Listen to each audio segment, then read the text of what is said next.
To our guest line, bring on our good friend Eric Devendorf to talk some Cuse basketball. Devo, always great to have you on. How you doing today? What's up, guys? I appreciate you having me. Well, we appreciate you coming on. Let's start with just kind of the state of this particular team right now, and we can get into the program at large as this moves along. But you know, we saw this team win 3 games in a row after the Clemson loss, 3-1 in conference play. They go to BC. We all kind of just chalked that one up to a win. They lost in overtime, and they have not been the same since. What is the biggest issue in your mind with this team, especially over the course of these last 6 games? So I just think the energy and effort is inconsistent on both ends of the floor. That North Carolina game, if they could play like they played the last 5 minutes with the urgency and energy and effort, and put that into the 40 minutes, I mean, they'll be a heck of a team. We talk about the talent and ability, but competing for 40 minutes is huge, and they haven't been able to do it. It's been inconsistent offensively. It's been ISO. It's been a lot of hard shots. When you don't have any ball movement in the half court, every shot is going to be hard. And, yeah, you're going to make some, but you can't sustain, through a game and through a season like that. So it's basically having to play with more urgency, more energy and effort, and being consistent in doing those things. And they haven't been. When the games that they've won, they're able to get out in transition and limit the possessions that they have to play in half court. They rebounded the ball defensively. They're flying around. And then in the losses, we haven't seen that, stagnant rotations where they're slow on the weak side help.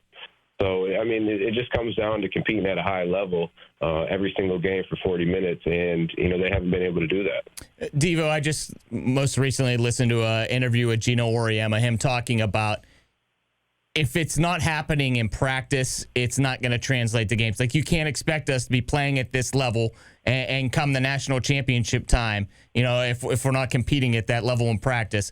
Is it starting there, do you think, Eric?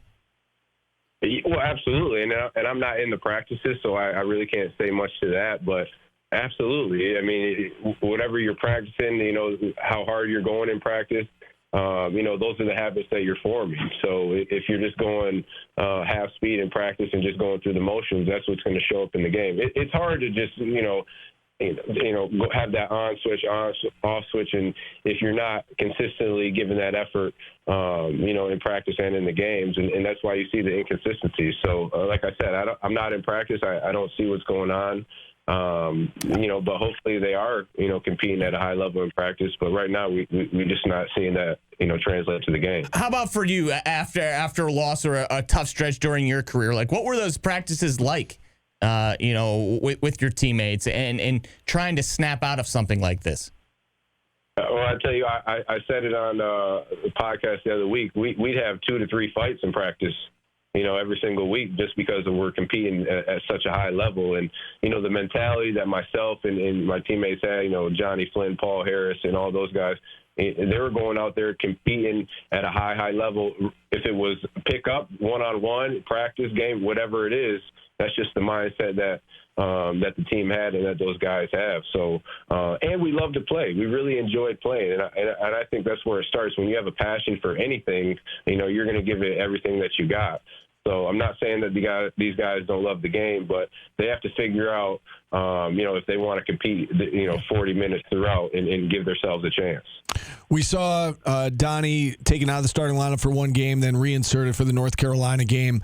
And we heard Red say, listen, everything's on the table right now. With that being said, when you hear everything's on the table, they're looking at everything. Is there a change, whether it's a lineup change, whether it's a strategic change? Is there anything that you would do if you were the head coach right now and say, hey, let's try this because I think it could work? I mean, they've tried a lot. I wouldn't have, took my best player out of the other starting lineup. But again, I'm not in practices. I'm not in the coaches' meetings, so I don't know what they're discussing.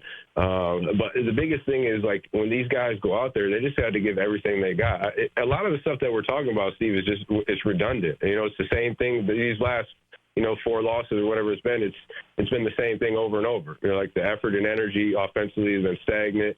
Defensively, they've been slow to rotate. And that all goes back to just competing at a high level. So there's not really, much else you can do. You can make all the changes you want, strategic wise. But if you're not competing at a high level and giving everything you got, it's not going to work out for you. So these guys got to figure out, hey, are we going to give everything we got when we step on the court for 40 minutes? Because if not, you're going to keep trending this way that they're trending. We heard Matt Parks say yesterday, North Carolina was just better. You're going to be playing the likes of Louisville. You got Virginia coming down the stretch here, Duke. Where is that talent gap between Syracuse and these other ACC teams right now? And how do you fix that, Eric? Or is it a talent gap, or is it just them, as you said, not giving effort for a full 40 minutes? Yeah, look, I've said it, since the beginning of the year. Like, if you look on paper and put these guys against other teams, like talent and ability-wise, they're right there. I mean, even with North Carolina, they're not far off. Like, if you look at the matchups, Donnie and JJ, William Kyle, Nate Kings, all these guys they're not like far off from whoever they're going against, So I don't think it's like a talent issue or an ability issue at all. It's an effort and energy issue, and you can't be inconsistent like that. And when you are, this is, where they're going to be at. So, again, it's like, I don't want to make it more complicated because it's not. It's about going out there and competing at a high level, playing with a sense of urgency, especially now, right? If the window's not shut, it's dang near shut on the NCAA tournament. So the urgency, the effort, the energy, it just has to go to another level. If not, we're going to be talking about the same thing and figuring out, hey, what else can we talk about? Because it's been redundant. All right, let's talk big picture stuff, Eric, if we could. And we know what the mandate was coming into this season from John Wildhack. It was play meaningful games in March, and that is not happening and likely will not happen this year. And so if that's the case, we know what he has said, right, that was the expectation. So I know, being a former player, I'm sure you're rooting for Red. But let's put Red aside here for a moment and say that they do make a change in the offseason. Some names have popped up, obviously, in connection with what could be an opening here. Mike Hopkins, Gerry McNamara in particular, because they're guys with local ties, and we can get to the other candidates as well. But when you hear those names pop up, do you think they will go down? Do you think the administration will go down that path with one of those two guys? And what would your thoughts be? Let's start with Hop, I guess, in terms of, do you think he'd be interested? Do you think there's a chance he would come back? Well, I mean, they're probably going to take a look at both those guys and obviously a lot more. But whoever that they do bring in, they have to have the NIL backing. Obviously, you have to be able to have the NIL now in this era to be able to get players. It's not so much about recruiting. So, like, when people say, hey, we got to get a coach right away, recruit, I'm not really, on the same page with that. I think if they have the money and they go in the portal, they'll be able to get the guys. Obviously you want to have the connections, but the coaches who they're going after have that. But those two guys that you mentioned, Hop and GMAC, those are great candidates. I think they'll have the backing, they'll have the support, and then they know the game. All right. And the biggest thing is you have to be, whatever you're teaching, whatever you're trying to get through these guys, it has to be able to get through, because whatever's, being taught right now or being said, it just seems like it's not getting through to those guys. They're not motivated. They're not inspired to go out there and play at a high level. So, whoever the next coach is or whatever happens at the end of the year, you got to have a guy in who's highly motivated, who can inspire these guys. And you want the players to have your back as a coach. You want them to be able to lock in and really take to what you're saying.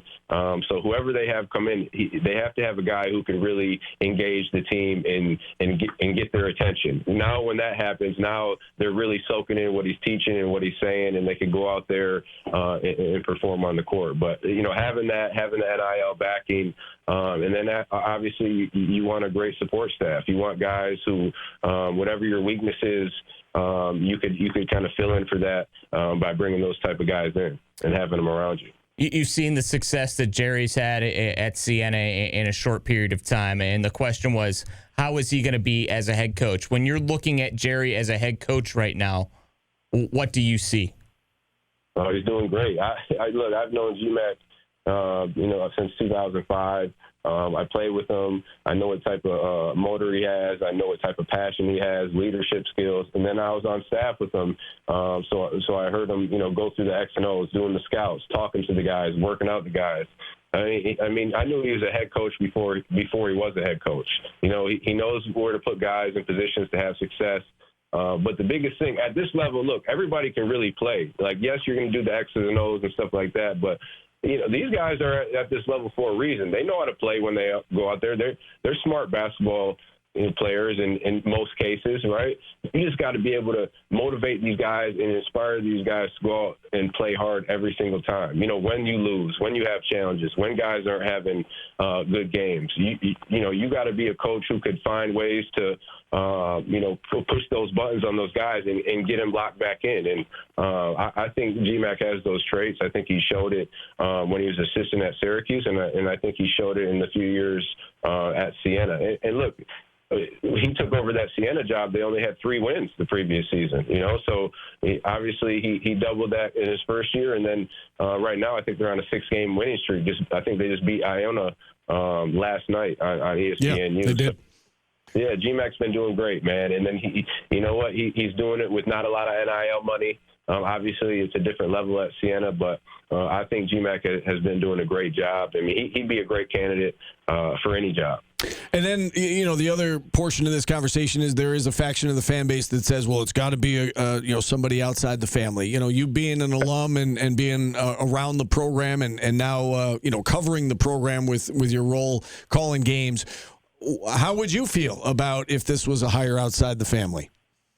It doesn't matter alum or not. You just want to get the right guy in here. You know, you want to get a guy who wants to represent Syracuse, the tradition, the history, top 10 program of all time. You know, so it's a unbelievable job to have. Anybody who would have an opportunity to come here and coach should be excited about it, right? So I don't care if it's an alum or a guy outside of the program. You just got to get the right guy who wants to be here and who brings the NIL that we talked about and has those traits where he can motivate and inspire guys to really, really play hard. Like I had coaches throughout my whole life who, you know, I'd run through a brick wall for those guys because, you know, the words that they said or they motivated me, inspired me to really go out there and give everything I have. And that's what you want as a coach. Like, again, the X's and O's, you want to have a guy who can break it down during timeouts or out-of-bounds plays, whatever it is. But you want a guy who can motivate guys to go out there and play as hard as they can. Like guys who can lift guys who really may not be super talented. But I think about a guy like Brad Barnell. Like he's doing something right at Clemson, right? He has these guys who won't be considered 3, 4-star, 5-star recruits.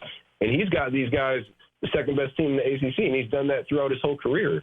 So he found something to where, you know, he's talking to these guys, he's motivating and inspiring these guys to where he's getting them to play above really what they are. And that's what type of guy that you want, you know, to have in your program.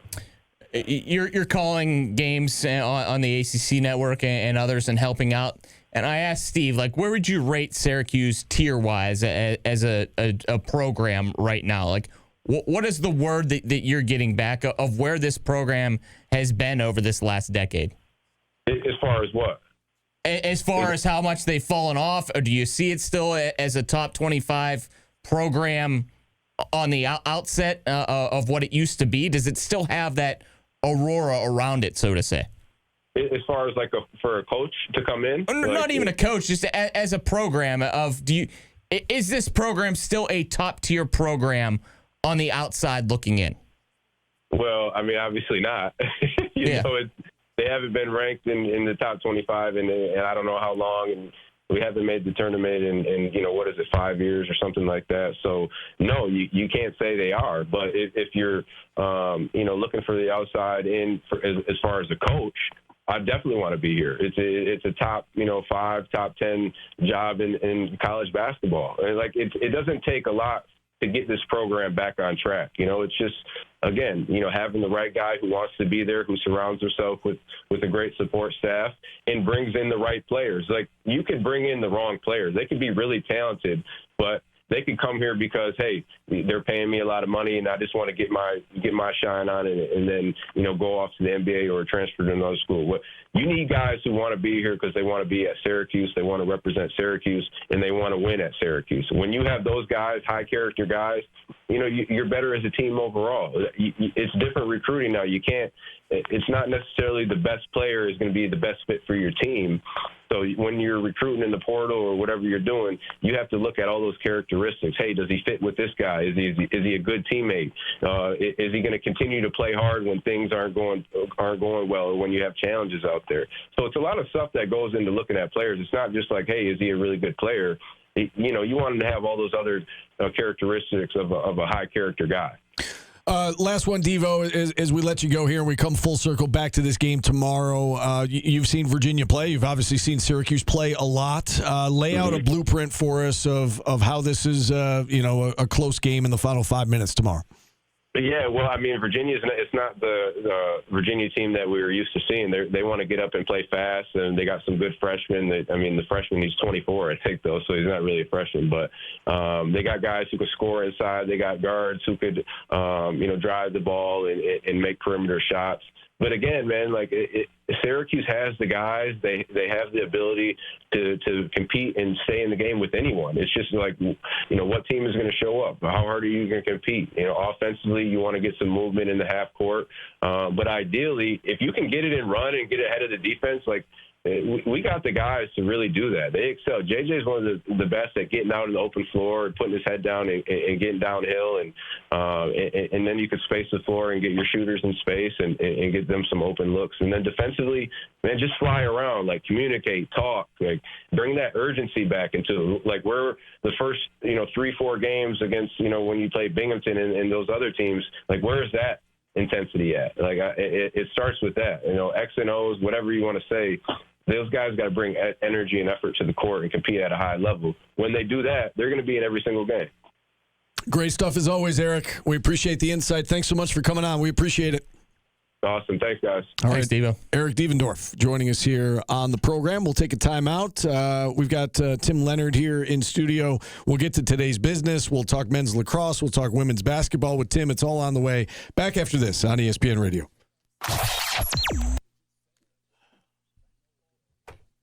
I think his daughter just broke a school record or a section record in long jump. Devo's